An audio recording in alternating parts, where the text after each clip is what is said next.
પોર્ટલમાં સુધારા માટે ગાંધીનગરમાં એબીવીપીનું વિરોધ પ્રદર્શન। જીકાસ પોર્ટલ અનિયમિત અને વિદ્યાર્થીઓ વિરોધની નીતિ ધરાવતું હોવાનો એબીવીપી આરોપ લગાવ્યો છે અને એબીવીપીએ પોર્ટલની ફી નાબૂદ કરવાની માંગ કરી છે। તો ખાનગી યુનિવર્સિટીને જીકાસ પોર્ટલમાં સમાવેશ કરવા માંગ કરવામાં આવી છે અને માગણી નહીં સંતોષાય તો ઉગ્ર આંદોલનની ચીમકી પણ ઉચ્ચારવામાં આવી।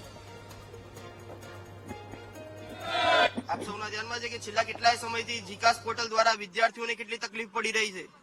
ઘણી વખત સરકારને આવેદન પણ આપ્યા પણ એનું કોઈ નિરાકરણ આવ્યું નથી।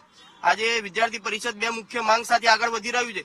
પહેલી માંગ એવી છે કે જે પ્રાઇવેટ યુનિવર્સિટીઝ જે છે એનો સમાવેશ જીકાસ પોર્ટલની અંદર કરવામાં આવે અને બીજી માંગ વિદ્યાર્થી પરિષદની આમાં એવી છે કે જે જીકાસ પોર્ટલ દ્વારા જે 300 રૂપિયા ફી ઉઘરાવવામાં આવે છે એ ઘટાડી દેવામાં આવે કાં તો નિઃશુલ્ક કરી દેવામાં આવે। જીકાસના લીધે બહુ બધા રાઉન્ડના લીધે ક્યારેક ગવર્મેન્ટ સીટો ખાલી રહી જાય છે અને પ્રાઇવેટ સીટોમાં સંખ્યા વધારે ભરાઈ જાય છે। જ્યાં પ્રાઇવેટ સીટોની કેપેસિટી 3000 હોય છે ત્યાં 13,000 સ્ટુડન્ટને ભરવામાં આવે છે, જેના લીધે ગવર્મેન્ટ કોલેજમાં બહુ બધી તકલીફ પડે છે અને એમાં એડમિશન પ્રોસેસમાં બહુ રાઉન્ડના લીધે બહુ વધી જાય છે, જે સ્ટુડન્ટને તકલીફ વાળું કામકાજ થઈ જાય છે।